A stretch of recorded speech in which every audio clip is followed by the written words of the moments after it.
Let's make some noise. Come on. Yes, thank you very much, Super Bowl MVP Nick Foles, and welcome one and all to our first broadcast episode of our new week. Christmas week is upon us here at the Final Word on the It's a Wrap Sports Network. How's everybody doing on this lovely Sunday night, stress-free football Sunday night across the Delaware Valley as your two-time defending NFC East champ Philadelphia Eagles had the day off after yesterday's win over the Washington Commanders, and it's great to be back today as it is a Victory Sunday. And, of course, the conversation will be at the beck and call of the Philadelphia Eagles tonight. We'll get into that game. We'll get into the way ahead.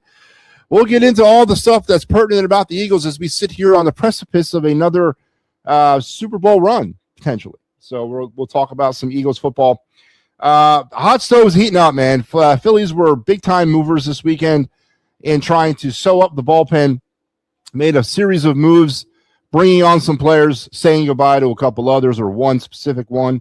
We'll get into some of that. We'll also update everybody around on the latest 100% across the board on every official hot stove move that's been made. There's been a bunch of them since the last time we did this, so we'll get into that. We'll get into some Flyers talk as they had an interesting weekend that sort of just puts everything into perspective again about where this team is, especially between the pipes as they really struggled yesterday in net. Sam Erston just continues to amaze me that why he's even got a job. Now, Alexei Kovasov was called up, but not because of Erston's play, but because of the injury to Dan Vladar. So maybe we'll get into some Flyers talk. And then, of course, Tim Saunders. Oh, man, I love it. I love it. The comment made while he thought he was off the air. Maybe we'll talk about some of that. For a lighter note for the night, your day in Philadelphia sports history, your of the night segment, and your card review, all that stuff here and more on the Final Word as we full speed ahead to Christmas. And how did we get to Christmas week already? And yes, happy first day of winter. Happy winter solstice to all of you who celebrate that. The shortest day of the year was today. So starting tomorrow, we start gaining a minute of sunlight a day. And that's always good for those of us who make our bones in the summertime, when it's nice out. And of course, today, even though it's the start of winter officially, it's the step in the right direction towards getting back to summertime. So happy winter solstice, everybody. And I hope you celebrated wisely and safely on this Sunday afternoon. So there we go. Eagles don't deserve the East. Star Wars right off the bat. Star Wars, man, listen. Listen, by no means am I going to shy away from that. You have every right to feel that way, and we'll get into some of that tonight. As far as them winning the East, they do deserve it. Because they did it, They have no control over what the other teams in that division do in terms of building teams. They have no control over decisions that those other teams make. And the Eagles are a good football team. I just want everyone to understand that they're a very good football team. It's just that the way we talk about them, the way certain Eagles fans go on about them, they're the greatest thing that's ever existed. And that's not true. So, no, I think congratulations is in order. It's no easy feat to go out and win back-to-back division titles, and that is evident in this division where there has not been a back-to-back division title winner since the 03-04 Eagles. So in this division, the NFC East, it's definitely a harder feat to do, and you got to give credit where credit's due. 10-5 is 10-5. Now, does 10-5 lead to the ultimate prize, the dawn of an Eagle dynasty? Remains to be seen, right? We're at the beginning of that road right now, but they have checked the first box to get back to the Super Bowl, and that's to actually get to the playoffs by either, a wild card or division winner. So, yeah, I mean, you got to look at it and you got to give them the credit where credit's due. It's not giving the credit where the credit's due is where I have a problem with the Eagles, and where and not that I have a problem with them at all. It's just that Where my disconnect comes is the gushing from the fan base who believe that this team can do no wrong, which is far from correct. But no, congratulations is in order. Now we're going to dissect this game. All right, and we're going to look at the way ahead as far as the way I see it, because it's going to be an interesting couple of weeks as we get ready for the playoffs. Do they rest the players? Do they not rest the players? Buffalo next week. Now, this could look, I know a lot of discerning Eagle fans are looking at this Buffalo game as an opportunity to see for first and foremost, can the Eagles go toe-to-toe with the perennial, right? We haven't really, we've been dealing with the Raiders and the Commanders. Come on, man. I'm not going to get too excited on winning those games. They're supposed to win those games, but it's these games against Buffalo. These are the types of teams that they're going to see coming into the playoffs. So you look at that game and you look at an opportunity for the Eagles to finally, maybe shut some people up like me. But is it in the Eagles' best interest to go into Buffalo next week and play balls to the wall? With the way the team has been health-wise, and we got dinged up again last night, is it better for the Eagles to kind of go into Buffalo, maybe play the first half, and then from that point until we start the playoffs, let everybody else play? Is that in the betterment of this team? And I think it's a really interesting conundrum that this team has, because if they do decide to go balls to the wall and say somebody really important goes down, was it worth it? So it's going to be a very interesting debate or decision from the Eagles' standpoint, what they do heading into Buffalo. And, of course, the Buffalo Bill faithful, Orchard Park is closing. And on Sunday against the Eagles, it'll be the final regular season home game in Orchard Park. So that's going to be like a double electric atmosphere out there for those people. So, I don't know. I don't know if this game, even though it does have all the makings in a game that could separate the boys from the men, and a game that we've all been wanting to see the Eagles perform in it for a while, is it in the best interest for them to go out there balls to the wall? So we'll get, as the week develops, we'll get more into that conversation. But I disagree. I think they deserve the East. They want it fair and they want it square. Can I open the phone lines? Absolutely. The 49ers have officially clinched the playoff spot with Detroit losing to Pittsburgh. Yeah, and that was a hell of a game. Did you guys watch that? The end of that game, Pittsburgh-Detroit? Woo! I thought the officials got it right. It was offensive pass interference down there by the goal line. Anything that happened after that is pretty much mute. But that was one of those Alcoa Presents. You guys remember those? The fantastic finishes, voiced over by Harry Callis back in the 80s. Usually it was right towards the end of the 4 o'clock game on Sundays. They would come out with, it was like right at the 2-minute warning of the late games on Sunday. They would do this thing called Alcoa Presents, or was it Arcoa? It was an oil company. Presents fantastic finishes, and they would go to a game that came down to one of those weird type endings. And that was definitely one of those today. Star Wars says we're one and done. Well, we'll get into that. Chiefs fear, yeah, I saw that today. Minshew goes down with a potential ACL tear. Oof, man. When it's not your year, boy, it's not your year. And, yeah. And it's unfortunate because I'm currently in, I play fantasy, as do a lot of people, and I am in the championship round semifinals. And Mahomes was my quarterback. And now I've gone down to C.J. Stroud, who I think only got me about 11 points today.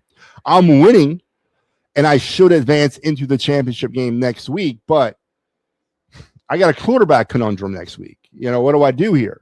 I ended up going on to the waiver wire last week after Mahomes went down, and I picked up both Darnold and McCaffrey as free agents. But there's also another problem, is that Travis Kelce's my main and only tight end. And he had like 1.5 points today. So I'm in a bad way. The Chiefs are putting me in a bad way right now as we move down into the fantasy football finals next week. And I should, based on what hopefully happens for the rest of tonight, and I got McCaffrey tomorrow. My opponent's already done. He's already played his his role here and he finished with like 75 points, I should advance to the championship. But where am I going to go next week with the quarterback and tight end? Because, when you lose Mahomes, who was my starter, you also lose the whole Mahomes-Kelsey thing, and now Kelsey's not doing anything. I'm in a way, man. But yeah, when it's not your year, it ain't your year. The Eagles will not beat Buffalo, and this offense is still bad, and Tyler Steen is back to standing up before the ball. Not only was Tyler Steen back to doing that, half the offensive line was getting into that up position. I noticed yesterday. And again, Mike, we're going to get into this. We're going to break this game down. And I have not changed where I feel. You know that. This morning on the Philly AM program, I had to hear, the Jonestown crew going at it, trying to once again hypnotize you people back into La La Land about how. What did I hear this morning? Oh yes, they don't set the schedules up. They only play who they're supposed to play. You're damned if you do, damned if you don't when it comes to playing these teams, right? Apparently, beating the Las Vegas Raiders was scrutinized because it was the Raiders, and beating the Commanders yesterday after only playing one half of football. Let's face it. What was the first half? The first half was dreadful, right? They did not play a complete game again. So, we got one complete game so far in the old kit bag so far this year.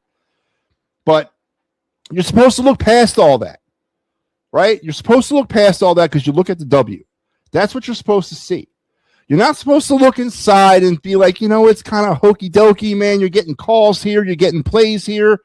Listen, the Commanders did not, Mariota's not good, but he's better than Pickett. And then Josh Johnson. Oh my God, dude. Really? Is this what they've got, man? Is this what you're relegated to when you get down to the third string? Ooh. There's something to be said about that. And there's no sense running away from that fact. Right? The Eagles beat a team they were supposed to beat. No doubt about it.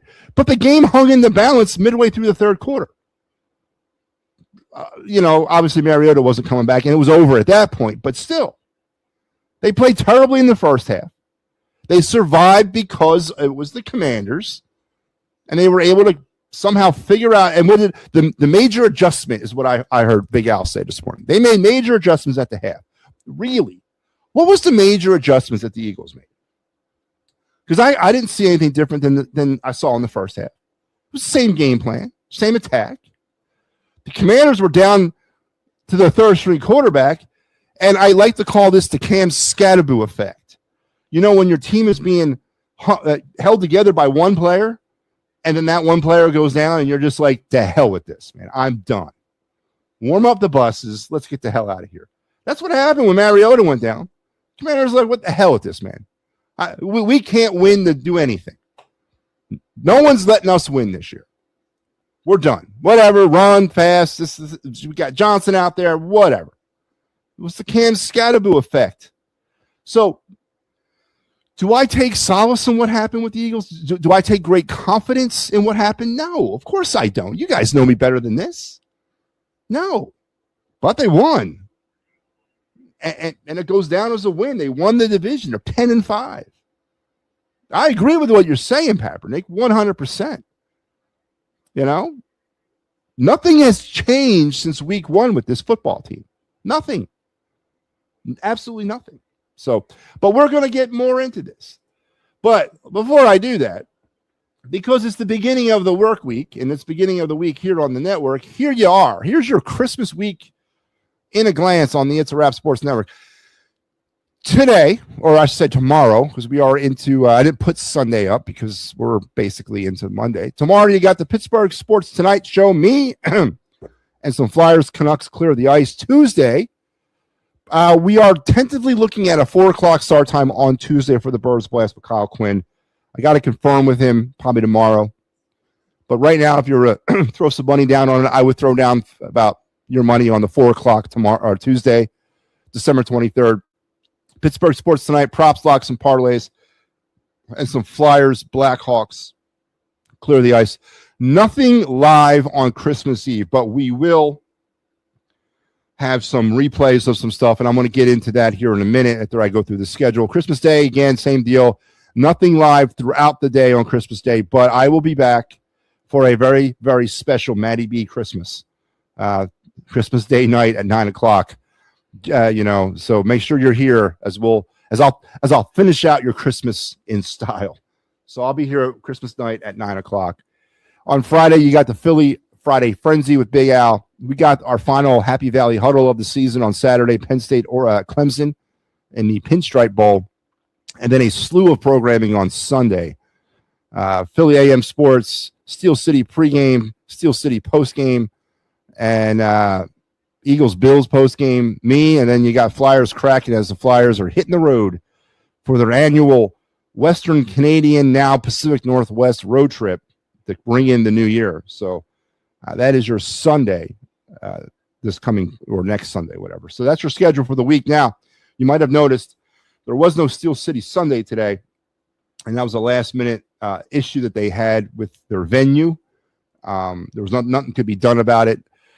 I do apologize for those of you that were waiting to see it, but there was no Steel City Sunday because of that. But we should be okay for next week. But yeah, it was unfortunate that they could not go on the air today.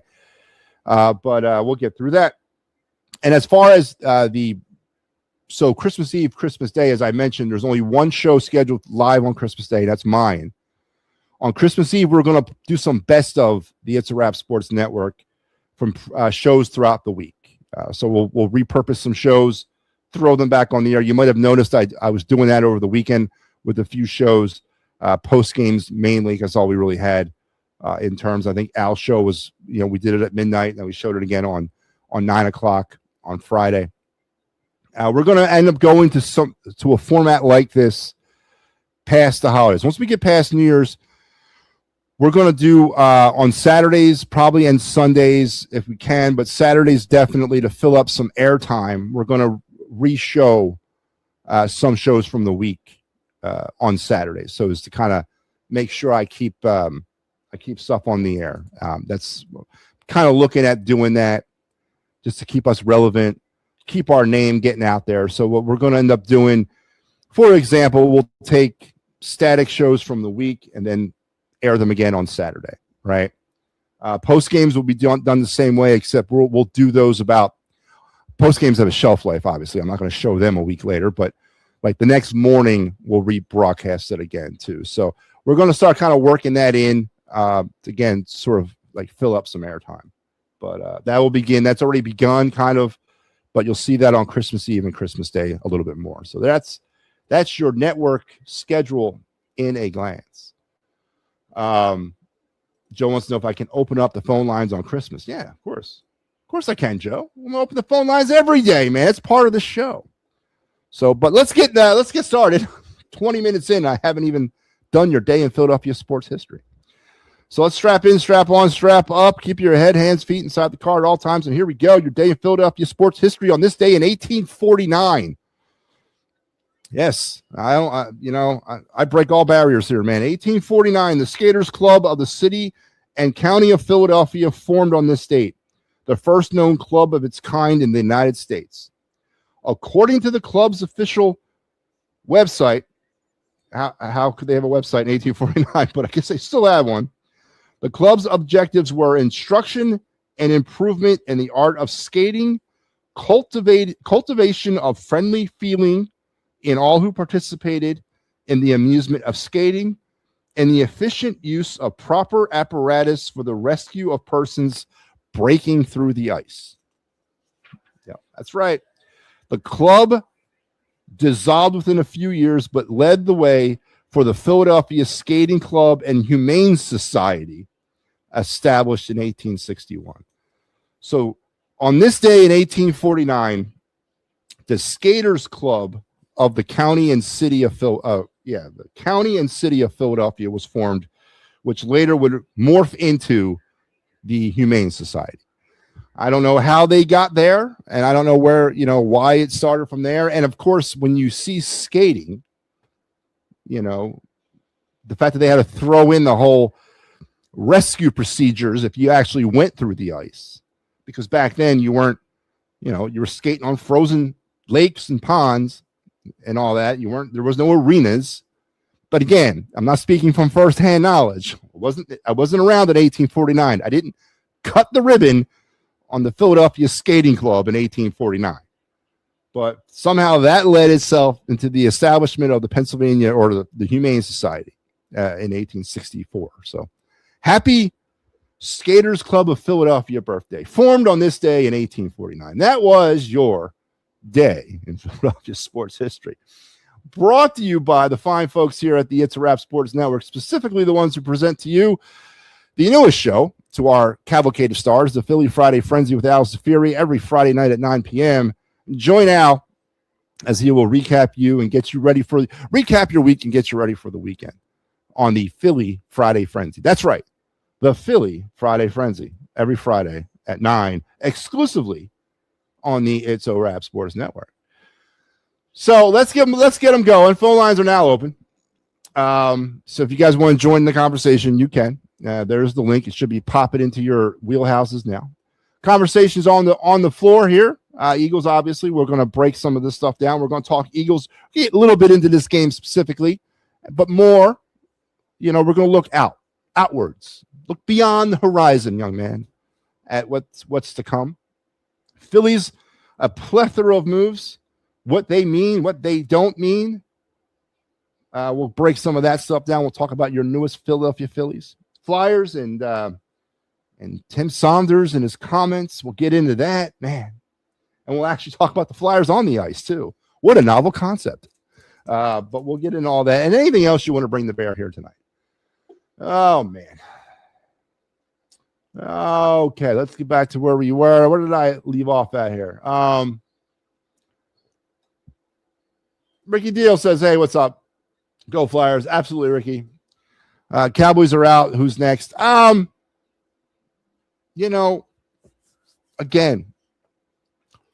it's an interesting statement. Cowboys are out. And that's good, right? So that's at least a positive. Who's next? Oh, who is next? Let's look at that. Who is next? Who's on the precipice? Detroit with their loss today, kind of treading water along with Tampa. They're the next two. They're the next two on deck. It's going to be interesting. The NFC playoff picture is jumbled as hell. So is the AFC playoff picture. We'll go over that a little bit later too. So I guess Detroit, Tampa, one of them two. The Eagles will have to smoke Buffalo like 37-16 for me to feel a hair better. Again, it goes back to my initial comment, though, Papernick. How much, in what interest is that for the Eagles, though? And I agree with you. It would go a long way into making me feel better. But is it really in their best interest to do that? Is it really in their best interest to go balls to the wall, pedal to the metal, in a game that really, let's face it, does it mean much? They have an outside shot at 2. Yeah, right? But what does it matter at this point? The ultimate goal is to win a Super Bowl, not to beat the Buffalo Bills, not to put a statement against the Bills. It's to win a Super Bowl. Now, I know what you're talking about, and I know what you mean. But is it really worth it in the long run? They are, Ricky Deal. They're open. Brad Keller will now team up with Johan Duran and Jose Alvarado to bring overwhelming size and power out of the ball. Easy there, Skippy. Oh, Brad Keller, hang on now. Okay, there's multiple things wrong with this statement. All right. Brad Keller is going to come with one quality season under his belt, which was the most recent one, and that's the smart thing to do, to have a contract year, to have your best season. What was he, 207? His ERA this year with the Cubs. And prior to that, Brad Keller was like a 4.69 career ERA. He does come with a little bit of multiple facetedness to him. He can pitch out of the bullpen. He could start, sort of a Swiss Army knife at this point that we may need with the state of our starting rotation. 69 games, 69.2 innings pitched, 207 ERA, 75 strikeouts, 22 walks, and 4 wins was Keller's line last year with the Cubs, his best ever in his career. Now, overwhelming size and power. Yeah, he's a big dude. Now, you also mentioned Jose Alvarado. Well, what's Jose Alvarado going to be post juice or whatever it was he was taking? What's that Alvarado going to look like? You know, is he going to be back down in human size in terms of his speed? Is he going to lose anything off his velocity because he's no longer taking the old Flintstone vitamins there? I mean, I think that's a topic that's not being discussed right now, and then I think it will be discussed as we get closer to the season. And then Yohan Duran came in like a lion last year, went out like a lamb, man. You know, he struggled down the stretch with the Phillies towards the back end. So do I like the moves? You know, we'll get into those, but you know, I'm not hitching my star on. Brad Keller is not the reason we're winning the World Series next year. All right, I'll go out there and make a bold take there. You know, the Phillies bullpen is not going to carry us to victory to the World Series next year. And if that's what Dave Dombrowski's plans are, it's going to be a rough year. It's going to be a real rough year. We got a lot of other things to take care of. And then, of course, with all the moves, there was 3 of them. Keller, was it? Bolin, and what was the other dude's name from the Diamondbacks?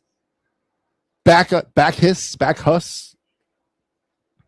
Phillies have now made, 3 moves to their bullpen or 3 moves to their pitching and only 1 offensive move so far this offseason? 1? I don't know, man. Oof. I don't know. Last time I checked, it was the offense that needed the addressment, not the bullpen. Yeah, your bullpen needed to be fixed. Jordan Romano needed to go, needed to be replaced. Matt Strahm, who ended up getting dealt for Bolin, that was a complete price jump or price dump, cash dump, salary dump. You know, you said the wrong thing at the end of the season, pissing off the owner and the president. That was all that was. Matt Strahm was a sacrificial lamb there. They needed to save some money, and he was the one who made the stupidest comments at the end of the season. So guess what? Tag, you're it. I guess there's some questions about his clubhouse presence anyway, but whatever. That wasn't necessarily an upgrade that needed to be made, and I don't think you made the upgrade in picking up Bolin. Not at all. Jonathan Bolin, 34 games, 44 innings pitched, 3.86 ERA, 46 strikeouts, 17 walks, 1 win and no saves. Bolin to me is a middle reliever, not even maybe a middle, maybe a 6th inning guy, but he's going to be a long reliever. I don't know if that upgrade needed to be made. And then you throw in this guy, you throw in Kyle Backus, 32 games. That was a trade with the Diamondbacks. 25 innings, 4.62 ERA, 22 strikeouts, 8 walks, 2 saves. He's not even a guarantee to make the team out of camp. I wouldn't be surprised he started the season down in AAA. Right? So, yeah, I mean, yeah, they addressed some needs in the bullpen. But we're still looking at a very unbalanced, unstructured lineup. And that was the problem last year. And the year before. And the year before that. So, I don't know.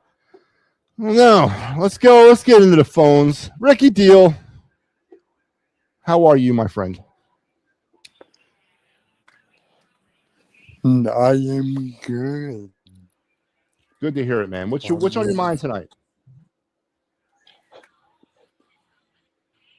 And go Flyers. Ricky, the Flyers had a little bit of a struggle this weekend. They had lost in Buffalo, and then they had the shootout loss yesterday against the Rangers. Not a good weekend for the Orange and Black. Magnified by the goaltending situation, Ricky. Now you got Dan Vladar, who's day-to-day with an injury. You bring Alexei Kovalev back up. Can the Flyers win, Ricky Deal? Can the Flyers, and when I say win, can they get to the playoffs with Dan Vladar and Sam Ersson as their goalies? Mm-hmm. I do not agree with you. I understand where you're coming from, and I love your optimism, as I've stated 1,000 times. I do not agree with you. We got a problem in between the pipes, which is nothing new for the Flyers, Ricky Deal. We've been dealing with this problem since the mid-'80s.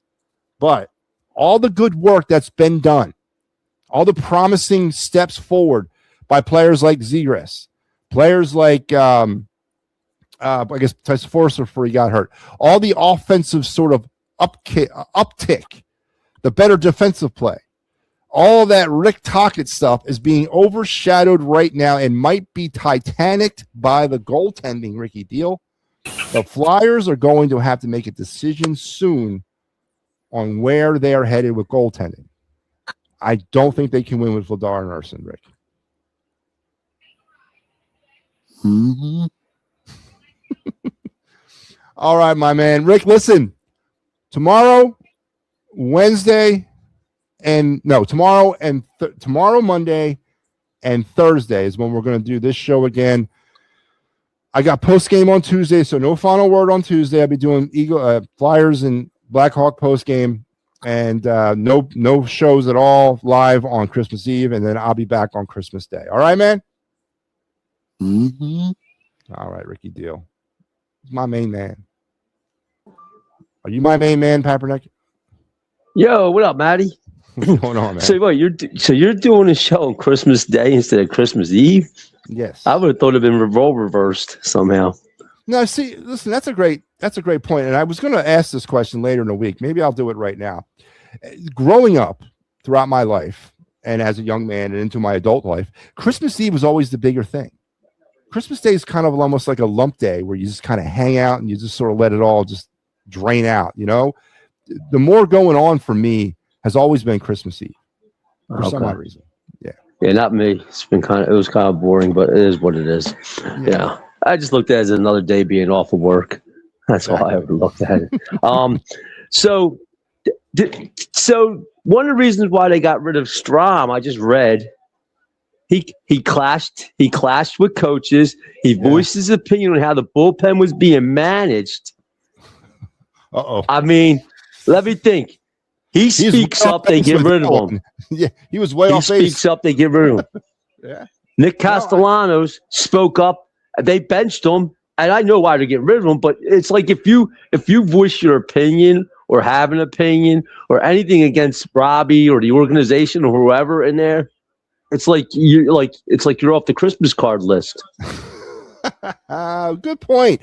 Listen, and I everybody's sort of like poo-pooed those comments Dombrowski said at the end of the season when asked about Strom's comments about PFP and Kirkering, and he said, Strom did, well, we don't do PFP. And then Dombrowski hit back and said, well, maybe he don't, but they do. You saw it in Dombrowski's eyes. I saw that Strom was gone when he made that statement. But it's just the point that it's like, it's like it's either you're in line with us or you're gonna be gone. That's ridiculous. I mean, I do like that kid, the Rodriguez. Don't get me wrong, he ain't gonna give you. Hopefully, what they're hoping for is the 2 years where he had like over 100 RBIs and stuff, and I think like 30 home runs. If he could give us 25 home runs to 26 home runs back behind Harper or Schwarber, whoever's going to be number 3. I mean, that's at 95. I mean, I'll take that any day of the week because Alec Baum, he don't strike out much, but he's not your guy he was never a number 4. He has to be a 6, 7. Or I think I thought he'd be a decent number 2 because it's a lot of doubles and a lot of singles. Let me ask you this, Papernick. I heard this trade proposal. As a matter of fact, Alec Baum's name has been kicking up lately in trade proposals. Obviously, the Bichette news now. Are they trying to clear salary to bring in Bo Bichette? That's been a big thing. But I heard this today. How would you do this with the Yankees? Alec Baum and Orion Kirkering for Trent Grisham. Now, I'm trying to think who Trent Grisham is. I don't know who he is. Yeah, I know, but what position? He's a second baseman. No, he's a third. Was he third base? Where is he? Is he third base? But is he going to give you the power? Is he going to? Okay, this was a down year, but the 2 years before that, he gave you over 90 RBIs. He gave you, I think it was like 20 home runs or whatever, and he batted 270 to 280 something. So is this guy going to be able to do that? I mean, it's a contract year. I think Bob. He's an outfielder, right? He's an outfielder. Okay. 34 homers, 74 RBIs, 3 stolen bases. You're talking about Jazz Chisholm. No, Trent Grisham. Trent. Okay, Trent Grisham. Okay, Yep. I didn't. Now he batted 235. His OPS was 812 though. Okay. Well, I guess is he going to play third base? No, I'm going to stick him in the outfield. Okay, so he's going to be. So Marsh will be your guy coming off the bench. Yeah, I'd run probably a rotation of what? It would be Grisham. It would be Garcia. And left. Yeah, I'd have to. Yeah, then Crawford in center. Yeah. Yeah. I mean, I don't know much about the guy. I mean, I guess. I mean, I'd have to look, to see, like, does he fit?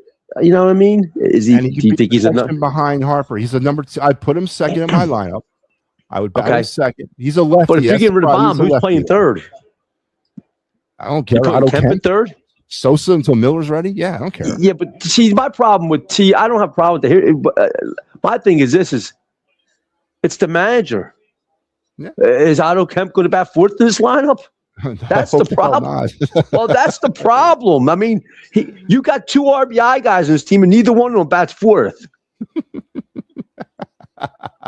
It's like when I heard the Marte thing. If they bring him in, they're saying for protection for Harper to bat behind him. What the heck? I'm like, I get it. He hits 283, but he's not protection. Protection's Pete Alonso. Protection's Kyle Schwarber. That's who protects them guys. But when you put Alec Baum and everybody else behind him, you're not protecting nobody. No, you're opening the door, actually. You're opening the door. I've never pitched it's just, you can bring in anybody you want, Matty. You know this. It comes down to what this manager, the robotic buffoon, is going to just Turner, Schwarber, Harper, or Turner, Harper, Schwarber. After that, he'll you could have JT batting fourth.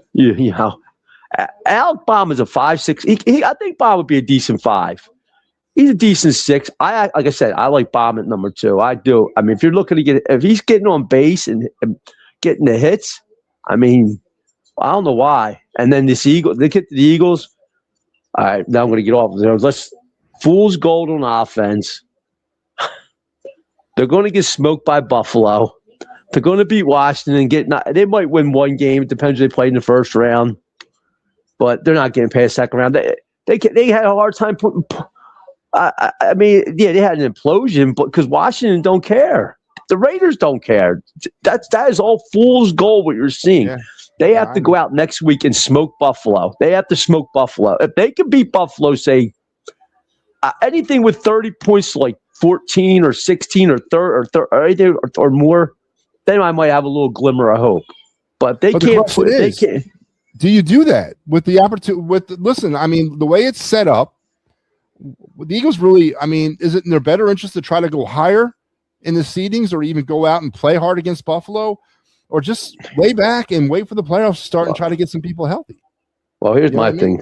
I live in Buffalo. I live around so I want to see Buffalo, lose, but it ain't going to happen. So I'm going to have to listen to them fraud fans, cry like they ought to just be happy Kansas City ain't in the playoffs because they can't beat them. Like I told you a couple weeks ago, if they don't get to the Super Bowl, I don't want to hear one Buffalo fan cry about because Kansas City's not in the playoffs to stop them. This is their year. It's like the Phillies. This is their year, just like the Phillies when they played Diamondbacks and the Dodgers. Nobody was in it. All the big teams are out. This is your year, Buffalo, to get there, but it ain't going to happen. And I can get to yell at all their fraud fans. But, listen, honestly, is it in the Eagles' best interest to go up there? Yes. And you think so? Well, if you could here's a question for you. I'll have to hit you with a question on top of your question. Do you think this team don't need the reps on offense to try to prove they can put points out there against good teams? Yeah, no, that's the thing. That's a great point. That's a great point. Sure, just because you're putting 30 points up against the Raiders, the Commanders, and then let's see you do it to a team that's half decent. That's what I want to see. You couldn't put it up against the Chargers. You couldn't do it against the Bears. Well, now I got to put all my hope you're gonna just click against Buffalo like that, because Buffalo's fighting for a division because the game's 10-10 right now with Baltimore and New England, so they're fighting for that division. So Buffalo's going to come with all their guns smoking. Yep. So the Eagles have to. I'd like to see the Eagles if they could get a good lead where they're blowing them away. Then you could take everybody out. You know what I'm saying? But that's the only way I think they're going to impress me. They got to smoke Buffalo.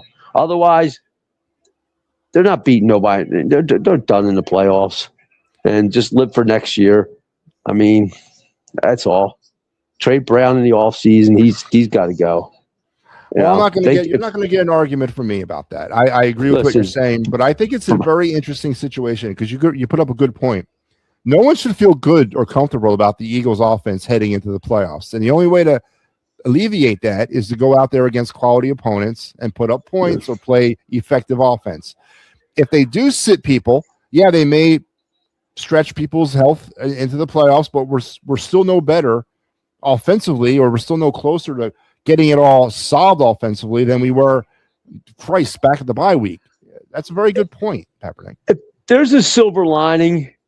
If Saquon can do to Buffalo what he just did to Washington, if it's a close win and they lose, I have a little glimmer of hope because if Saquon's running the ball crazy, that opens up everything. And Jalen's got to do more to read option. But if they're not doing that and Tyler Sheen's doing his up and down thing, it's like doing that. I just been watching him. I knew he was going to do it this week. I mean, it's just I don't know what Jeff Stoutland even lets this guy, unless he can't hear or something, or he can't pick up the the cadence he's yelling. He must have to look back for that. It must be a hand signal or something that he's doing to him to get him to understand it. Well, then why is he even out there if he can't? If he's got to get a hand signal to know what every play is, like I mean. And he needs to be careful because that could be, if he doesn't time it right, that's going to be a false start. Yeah. When he goes back down. He's got to be careful when he does that. He's lucky they haven't gotten him because that's all it takes is for, well, maybe he's thinking if he does that, maybe them guys will jump off too. But, I mean, but like you said, it could be considered a false start. Now, Eagle fans, look, I get it. We're all happy they got a winning record, but if you're a true Eagles fan, I mean, you can't be happy the way things are going and the playoffs are coming. They're not. This is fool's gold getting hot. This is not. They're not beating quality teams, and I get it. It's what they got in front of them. But you got to you beat Buffalo. That's going to, I think, help out with a lot of stuff. They got to smoke them. I'm telling you, they got to go in and smoke them. 40 to 20 or something. 30-10. I mean, Buffalo's they're a fraud team too. I'm telling you, watch that team. I watch them all the time. They're not that good. Josh Allen, I get it. Well, he's probably top 3 quarterback in the NFL. Okay, whatever. But like, you got an organization that don't care. He's the new Donovan McNabb before Donovan got TO. It was the Donovan McNabb show and nothing else. That's all he is. What did Donovan win? Nothing. Nah, but he almost did. Almost. Yeah, well, almost 39. Yeah, well. Listen, almost only counts as horseshoes and hand grenades. Yeah, that's a good point. And it's like I almost hit the lottery every night. But I'm always 4 numbers short. All right, Patrick. Listen, man, hey, let you go, man. You have a good night, Matty. I'll get with you again. We'll be back tomorrow, and then not until Christmas. So make Christmas sure Day. Tomorrow. Well, that's tomorrow even better. We're gonna do Christmas. What's that? Christmas. That's fine for me. I only have 7 grandkids running around me. by 9 o'clock, they should be asleep, man. So we'll be. Nah, they're not. Nah, right? You don't know my heathens. All right. Listen, man. We'll talk later. All right. All right. Man, Kaepernick, truth bombs, man. I mean, he's got a point, and I didn't really consider that point. I know as fans, I think the majority of us want to see the Eagles go out there and play the Buffalo Bills like it's any other game, right? Balls to the wall, guns smoking, as Kaepernick said, the Bills will probably come to bear with. But overall, is it worth it? Because this team's been dealing with health problems all season long. You have an opportunity with extended time. Do you play your starters in the first half and you run vanilla base type stuff, a la preseason approach? Then you yank all the starters out in the second half, and then you coast through into Week 18 against the Commanders, and then into the playoffs. I think it's a great point. And Kaepernick brings up a very good point. The offense is not fixed for the Eagles. I mean, they struggled hard in that first half. Obviously, the opening kickoff fumble and help things. But the offense is far from fixed. And should you look at a game like Buffalo, maybe not against the greatest defense out there, but a playoff atmosphere, a playoff team on the road, and you go at them, just see what you can do. Very good point. What's up, man? How you doing? Hate the best for last. That's right, Joe. Always. No. I love the fact that we face a Buffalo team. But you're wrong. It's not the last Buffalo's home game. Regular season home game. No, it's not. They hit the Jets.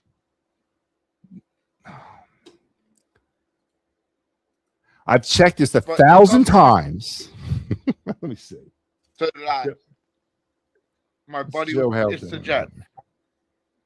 Week Buffalo 18, right? Was that the final week? Oh, yeah. My bad. It is not the last home game. Must have missed that. Joe Hale called it. Okay, it's the last primetime, nationally televised regular season home game. That Jets game ain't getting nationally televised. Yeah, it is Fox. But it'll be the regional market. Like, that's the game of the week, Eagles, Bills. Okay, you're right. Not Jets, Bills. I must have missed that, Joe Hale. I think the Eagles play their starters. All the way through? Up until half. If they're up big, you pull them. What if you're not up big? The way Buffalo looked against Cleveland today, barely beating Cleveland. Yeah. But that's a different story. Listen, by all means, I'm not pumping up the wheels of Buffalo. I don't, they're a good football team. They got a great quarterback. I love Josh Allen. But they're flawed, just like everybody else is. Yeah. But this is the type of team the Eagles are going to see in the playoffs, right? The type of team, and they have not performed well against anybody this year consistently. And because you're not going to get tested against the Commanders in Week 18. You're not going to do that. Do you even care about being tested in Week 17 against Buffalo, or you just say to hell with it? We're gonna run all the way to the playoffs and be done with that, or do you sit there and say because the Eagles have something to play for. The number 2 seed, they can't get the 1. Seattle is getting the 1. The number 2 seed, if the Bears lose twice and the Eagles win twice, I think they'll be the number 2 seed because they're in the tiebreaker with the Lions, and the Lions play the Bears this coming week, and then the Bears play the Niners, which is going to be interesting. Right, so the Eagles have to win out, and the Bears have to lose out. I'll be okay with number 2. But is it that big of a difference between 2 and 3? Yes. In what way? Momentum. Because you would have to face the less of the wild card teams. Yeah. You would have to face the Niners or the Rams. I got you. No, I'm listening and I believe you, but if you go balls to the wall and you're going to go after that 2 seed, which you don't control, you got to wait and hope that the Bears lose out. Say you lose an A.J. Brown, or you lose a Jalen Hurts, or you lose, God forbid, another person off the offensive line in your attempt to capture that number 2 seed. Is that worth it? You did lose Teen. There's reports that he's going to be suspended. For what? Oh, for what he did?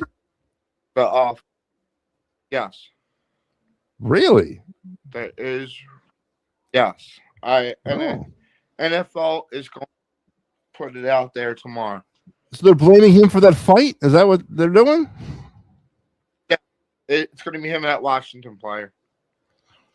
All right. Well, there you go, Steen. Now you also might be down Nakobe Dean, right? Because he kind of limped off the field and never came back last night. So is this worth it? Yes.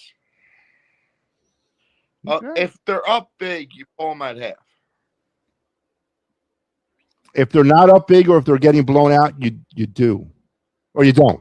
Yes. You're correct. Oh, Joe, that's awful gamble, man, to go up one spot potentially in the playoff picture. I'm going to say what Ricky said. I want to talk Flyers. Let's do it. I watched the Valley Phantoms game. I get that in Jersey. How'd you like it?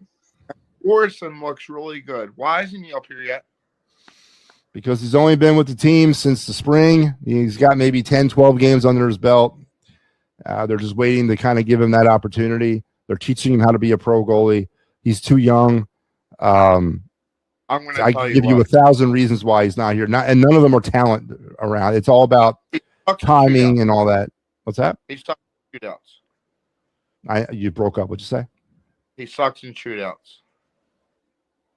He's horrible. I haven't really watched him that much. I did watch him last year in the playoffs down there in the AHL. Again, he's a second-round pick. He's the next up. I mean, he's going to get the next shot whenever that time is. But that plan, and it's very well documented. We're not necessarily going after a big-name goalie, either through trade or free agency. And they're trying to be patient with their prospects. But with the team playing the way they are in front of the goalie and being let down by the goalie, let's face it, Sam Ersson stinks. All right, Sam Ersson does not belong in the net for the Flyers at this point. He really doesn't. And then you got Ladar, who's dealing with an injury and what have you. Should the Flyers change course and go after a goalie, or stay where they're at right now and continue developing from within and potentially let an opportunity slip by about making the playoffs? You go out and get a one-year rental goalie, like expiring contract. What are you willing to give up for that? Draft picks. Don't forget, you're a rebuilding team who's trying to stockpile draft picks, develop your talent. You're willing to give up somebody high or a high draft pick for a one-year rental? Yes. I don't know, Joe. But the thing is, it's short-sighted a little bit. The goal is not to get to the playoffs. The goal is to win a Stanley Cup. And the road to that cup is fought with this type of stuff. No, not this year they're not. But eventually that's what their goal is. And they're trying to develop from within. I'm just giving you the other side of this. You know what I mean? I brought up a player when Mike did post-game. Or was it Thursday? Steven Stamkos.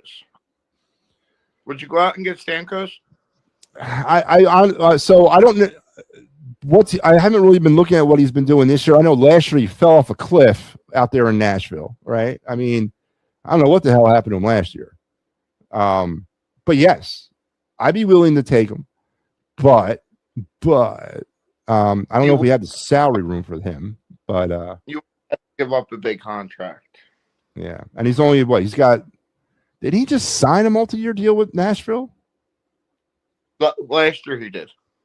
Was it like a 5-year deal? Yes. I don't know if I don't know, man. I don't know if I want to pick him up for that. Like, I don't want to pick him up for 3 years or 3.5 years. The Nashville would have to pay the contract. That's what reports are on. Absolutely. If that's the case, yeah. Come on. The Tim Saunders comment. Yes. Let's talk about Tim Saunders. Why would you say that knowing you were still in the air? Oh, I don't think he knew they were on the air. That was the whole point. They were he went to commercial. He thought they were off the air. No, I don't. No, I do not believe in any sense of the word he knew they were still on the air.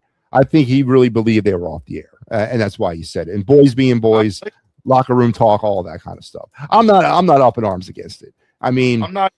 I thought it was funny though. It was just hilarious. I like how freaking hilarious. Was it Terry? Is that who he's with? No, he's with. No, who was he with? It's not Coates anymore, right? Coates retired. Who Who is he? Is it Scott Fransky? Or am I thinking of the Phillies? Flyers radio team. I'm going to give you one update. Speaking of the Phillies, Larry Anderson's retiring from broadcasting. Yes. So he's stepping out. He's stepping out of the radio. He's doing less and less games this year. He's only doing the home games, the Sunday home games. Oh, it's Jason Markakis. That's and Brian Smith. Oh, Brian Smith hosts the pregame. Markakis does pregame and postgame. Tim Saunders. Oh, that's who it is. Todd Fedoruk. Okay. It's Todd Fedoruk. Yeah. Fedoruk's awesome. I know. I met him a lot. Yeah. Former Flyer player. I'm speaking of update on the helmet. I'm actually going to take it to a card show. When? Where? Next week in Jersey. Where at? Cherry Hill Mall? No, Cherry Hill, New Jersey. It's not the mall. Where's the It's location at? Oh, it's a store, just a regular store you're going in? Yeah. And it's not like an event. The fly. It's not like an expo or anything. You just go. Okay. But, well, let me know what you get for it, man. Is definitely the reason why I asked if you were going to go live on Thursday. Check your message. I might have a special surprise for the people. What's that? Joe Claus. I have a Santa outfit. I think it would be cool. Do whatever you want, man. No, you wouldn't. No, Joe. Listen, that'd be great, man. The little kiddies might love it. No, Joe. Yeah, absolutely, man. You want to dress up as Santa? You want to dress up as the Easter Bunny? By all means, I don't care, man. Bring it on. No, what did you think of the bullpen moves for the Phillies? So we kind of glossed over that a little bit. Brad Keller, I think, if he can, duplicate what he did in Chicago, I think it's a solid sixth inning move. I think really, if you look at him, he's the replacement for Matt Strahm in the long run. The other two, I don't even know if what's his name is even going to start the season with the team. One from Arizona. Yeah, Kyle Backhas. I don't know if he starts the season with the Phillies. Don't forget, last year was his first major league year. He's up and down. So, but anything, it would be. He's like a fifth inning guy. And then the guy that they brought in with the actual trade, Jonathan Bolin. I like that move from Kansas City. Bolin? You like him? You get the money back from the Schramm deal. What are you saying? And you get the money back from the Schramm deal. It's a salary cap relief hit, basically. And I understand why they made the move, but did you think that Matt Strahm, the only value they could get was that guy? I mean, they couldn't work anything more for Matt Strahm. Nobody else wanted him.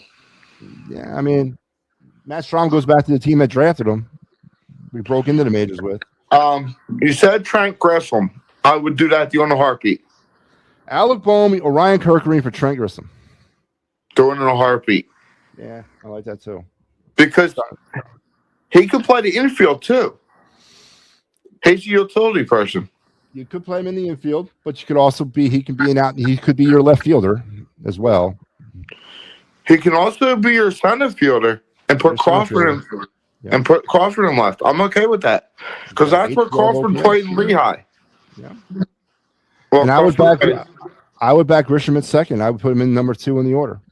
And trade Stott? Would I trade Stott? I would trade Stott in a heartbeat, but I'd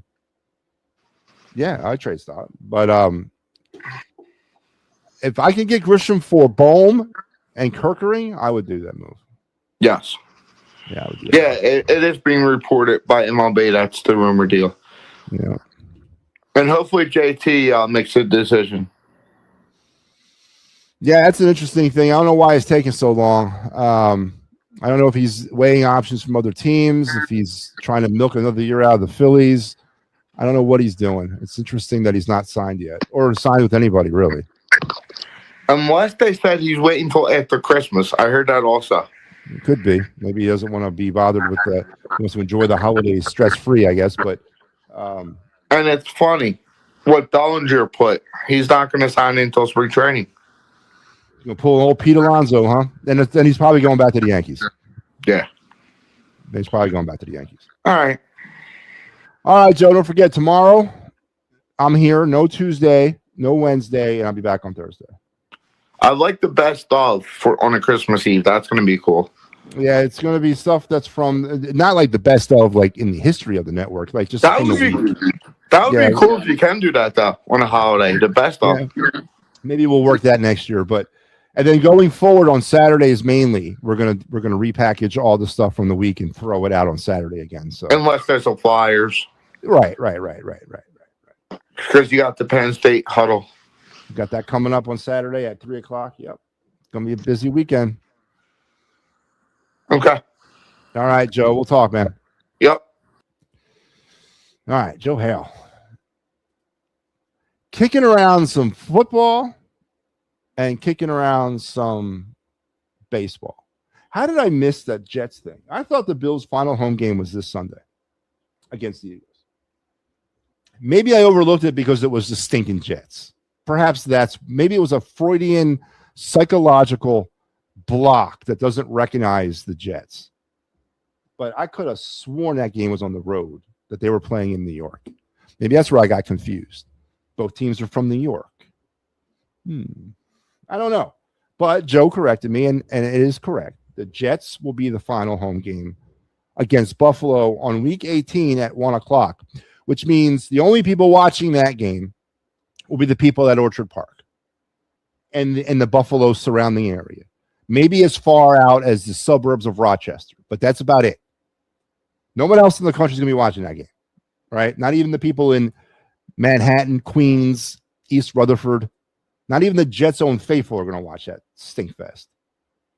So, in essence, the last home game, the last real cool game, regular season-wise, will be Eagles-Bills. The Phillies bullpen is a mess. The lineup is still a mess. They have Castellanos and they haven't signed JT, and their starting pitching is a mess except for two starters. Yeah, I mean, listen, I don't necessarily believe that the Phillies bullpen's a mess. The Phillies bullpen's a little bit of an unknown, but I'm okay with it. I'm okay with the moves. It's a little interesting, as I said, though, they've made 3 moves to address the bullpen, but only 1 move to address the offense. I'll agree with you. The offense is a mess. Starters, we kind of ran down the good stretch of last season in the same position that we're heading into this season with, in terms of no Zach Wheeler, a bad Aaron Nola, but they found a way with Jesus and Ranger and Taijuan Walker and Walker Buehler. I mean, they found a way to get there. I'm not really that down on the starting pitching. There's a concern. But I'm okay with the way the starting pitching right now looks. Nola can't be as bad as he was last year. I mean, that's just not possible, right? I hope the hell it ain't. You're going to get Wheeler back at the end of May. You should get a repeat performance by Sanchez. Luzardo will be his hot, cold self. You throw in the unknowns of Andrew Painter. And then Taijuan Walker hopefully can give you what he gave you last year in a limited role. Is it something that I'm going to bet the mortgage of my house on? No, but I'm not going into the season. I'm okay with it. You might have to make some adjustments in season, but I'm okay with the starting pitching.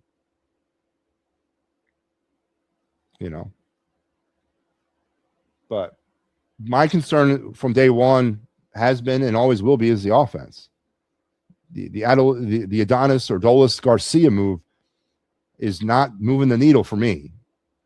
And I know with the questions and the Matt Strahm stuff, are they trying to find salary to go after Bo Bichette?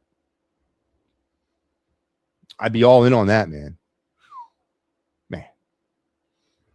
If the Phillies could find a way to move heaven and earth and sign Bo Bichette. Okay, let's think about it. He's a righty, right? Had an 806 OPS last year. I'm sorry, 840. He had an 840 OPS last year. 18 homers, 94 RBIs, 4 stolen bases, and he batted .311. To me, he's the prototypical 2025, 2026, 21st century number 2 hole hitter. And if I got a lineup that starts out with Turner, Bichette, Harper, Schwarber, I'll ride those 4 to the end. I'm going to be putting up some numbers. Now, yes, the Rob Thompson factor does matter here, as Papernick said. It matters a lot. And he's going to have to learn how to play a new position. He's going to play second or third. I'll put him at third. Someone's getting kicked out of here, either Stott or Bohm. Boy, if the Phillies are actually trying to clear salary for Bo Bichette, man, I'd be all in on that. That would be a great move. That would end all of my trepidation towards this lineup. It really would. Do we do it? And is this what the Strom trade was all about? Trying to clear salary in order to go after Bo Bichette. We'll have to wait and see. I thought JT had to take a hometown discount, which went out the window once. Yeah, I don't know why people thought that. Well, you know how Phillies fans are, Mike.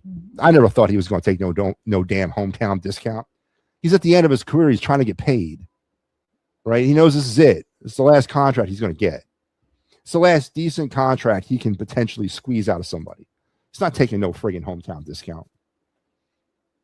And it's interesting that we're still negotiating at this point. If he was such in love with the Phillies, this deal would have been done. He's either going back and forth about years, or they're going back and forth about teams. There's a bidding war going on. One or the other is happening right now. But there is no JT Realmuto red pinstripe love driving his train. No. George Washington, Abraham Lincoln, Ben Franklin, Grant, all them guys are driving his train. Rightfully so. No Ranger is a big loss. It could potentially be. I thought, and I think we overlooked and undervalued Ranger a little bit last year. I know I did. I wrote him off after 2024 and to the start of his 2025. But for his credit, man, he really did buckle down mid-season and really carried the Phillies through that summer stretch when they really needed him. And I think we all, as a fan base, undervalue him based on what happened in 2024. And you're right. That is a looming, potentially bad problem for the Phillies. And I've given that some thought too. Absolutely. If the Phillies sign Bichette, it'll be a 1-year deal. Really? You think? A 1-year, $20 million, $25 million contract? Nah, man, I wouldn't take that. No, would I? Would I take that if I was Dombrowski? Do I fear my job is on the line? And do I actually go after Bichette for a 1-year like mega deal, like $25 million for 1 year? Do I do that? Will that call the dogs of hell away from me if I go ahead and do that? Does that save my job? I think it might. Do you do that? If that's all you can get, if you throw all your eggs in a basket of a 1-year, $25 to $30 million contract, do you do that if you're the Phillies? Depending on how desperate they are. JT said he'd take it. Yeah. Of course he's going to say that. I disagree. But all right, let's get into this. Let's go into we're not going to do hot stove tonight. We're getting too late. I'll keep that for tomorrow. Hell, by the time I get back to the hot stove, it'll be friggin' spring training. We'll have to do like 19 pages of it. But we'll do hot stove tomorrow. But I do want to get into the of the night segment. So let's do that. Oh, wait. No. Keep on. Ah.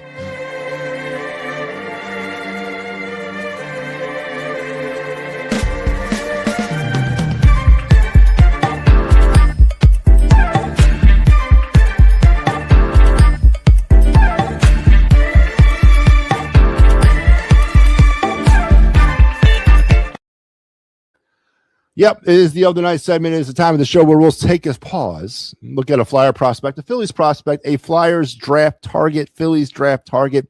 We'll spotlight a player from the Phillies or the Flyers. Just kind of step back. We are into the hot time of the year when it comes to Flyers prospects and NHL draft prospects. I don't think I've done an NHL draft prospect for like 2 weeks. We're not doing one tonight, but we are going to do a Flyer prospect. We'll get back into the NHL. Well, I'll do some NHL prospects tomorrow. But because now next month I got to start cranking the Phillies spotlight players out. But here we go. Tonight, a young man drafted in the 5th round of this past year's draft from the Red Deer Red Rebels or Red Deer Rebels of the WHL Western Hockey League, Luke Vlusovic, the 6'5", 209-pound right-hand defenseman. One of them unicorn defensemen, right-hander. Defending the rush, Vlusovic's mobility, stick work, and instincts shine. He catches opponents with his feet moving after waiting for them to enter his space, never overextending.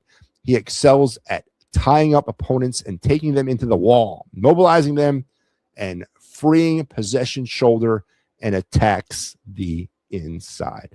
Listen, if you can get me a 6'5", 200, and hopefully by the time he makes it to the NHL, about 20-pound right-hand defenseman with stick ability and speed, where do I sign? And this is a definite no-brainer in the 5th round of any draft year to pick up a player like this. He's got nothing but upside. There's nothing but reward with this guy. It doesn't work out, big deal. It's a 5th round pick.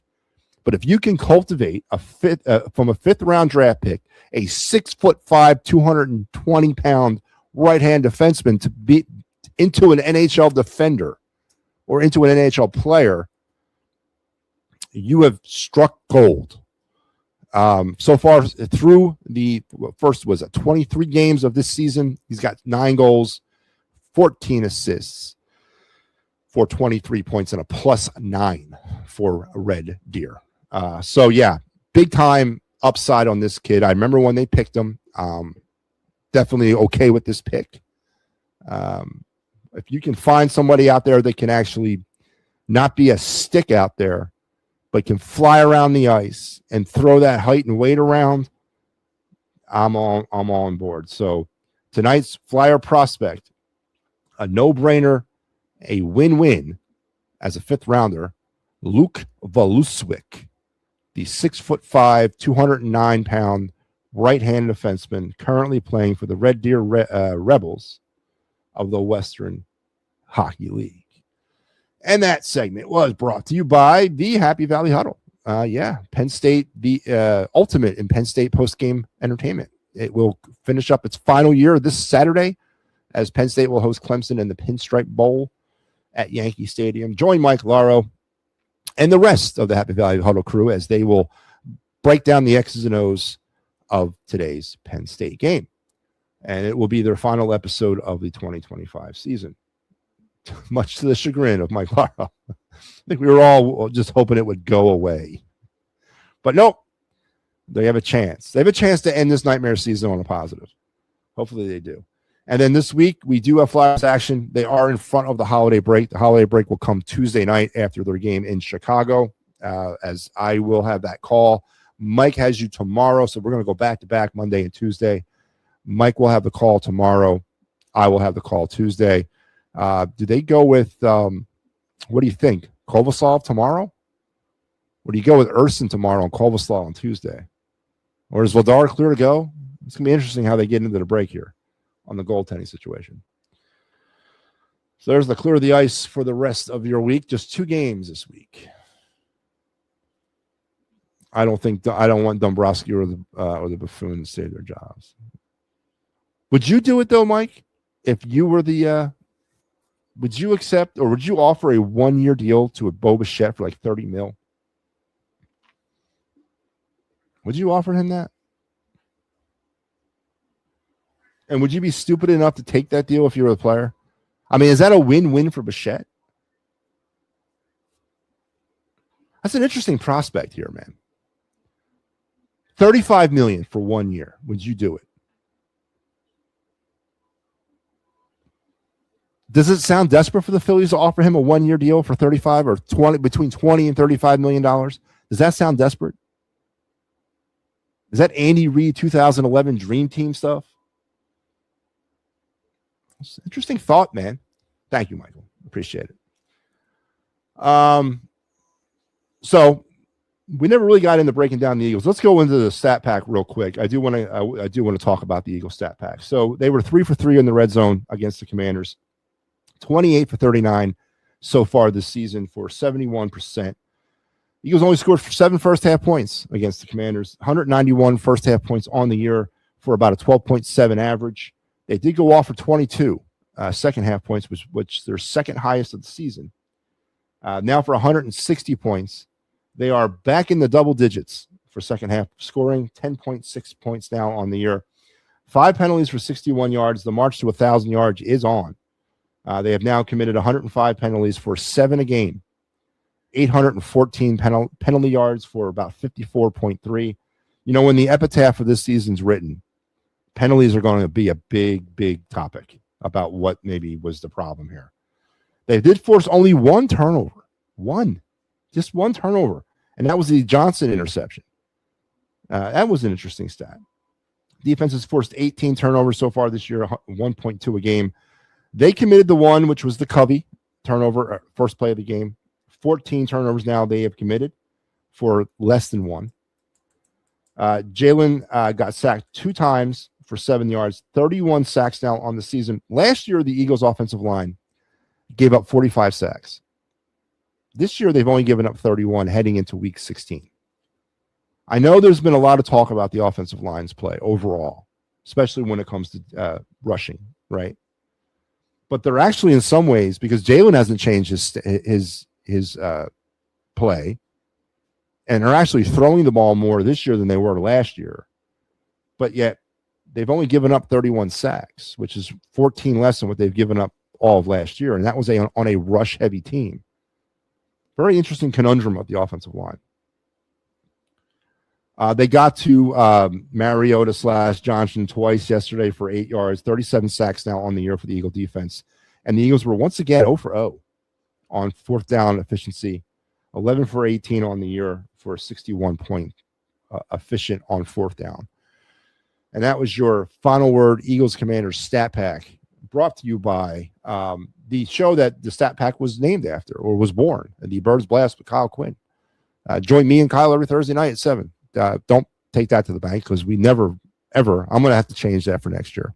I'm just going to throw away the 7 o'clock thing, because we never do it at 7. And this week, I think we're doing it on Tuesday at 4. But typically, at least once a year, it's always on Thursdays typically. But join me and Kyle every Thursday at around 7 for the Birds Blast, the quintessential and Eagle pregame show entertainment. Me and Kyle will look back at the game that just was and look ahead at the game that will be in our own unique ways. So that's the Bird Blast with Kyle Quinn, 94 WIP's very own Kyle Quinn, every Thursday at around 7, around there. But yeah. And Saquon Barkley. Kudos to Saquon for going over the 1,000-yard plateau. I can never remember a season that I was so like, yay, 1,000 yards. Such a exciting 1,000-yard season for Saquon Barkley. It really has been. That's what happens when you come off of a 2,000-yard rushing season the year prior. But Saquon Barkley does go over the 1,000-yard mark on the season, becoming what, 5th or 6th ever running back in Eagle history to go back-to-back 1,000 or more yard rushing. So congratulations to Saquon. Class act, man. I love Saquon Barkley. I really do. And of course, the big story out of Washington yesterday was the Eagles clinched the NFC East and going back-to-back, becoming the first back-to-back NFC East champion since the 03-04 Eagles did it, ending that streak of a lot of years of just no back-to-back division winners, and have locked up the playoffs, currently sitting at the 3 seed.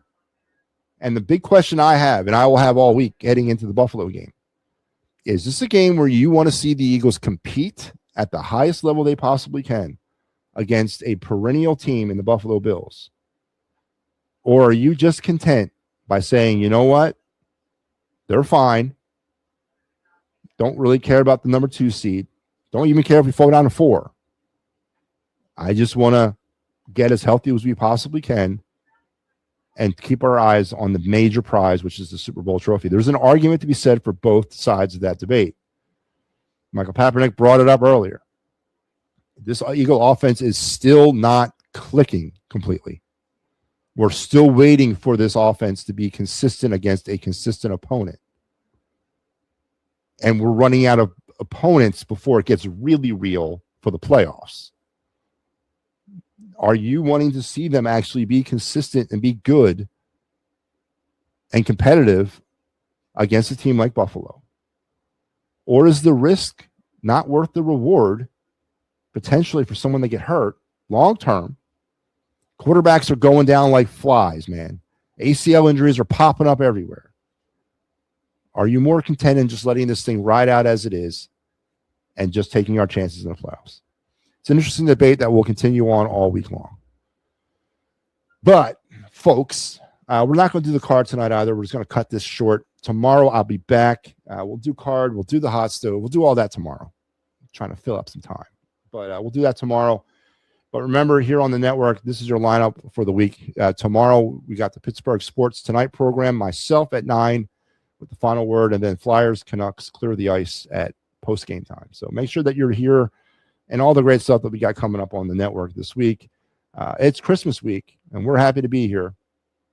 We're going to take you all the way up through into Christmas. I'll be back on Christmas Day. Oh, yeah. Oh, yes. And we'll continue this thing rolling. So until we talk again tomorrow night, you guys enjoy the rest of your winter solstice. Happy winter solstice, by the way. First day of winter, shortest day of the year. It all starts heading in the right direction tomorrow as we start gaining a minute of sunlight a day. Closer to the base, one step closer to the baseball season. That's all you got to keep remembering. Till we see each other tomorrow, you guys have a good night. See ya.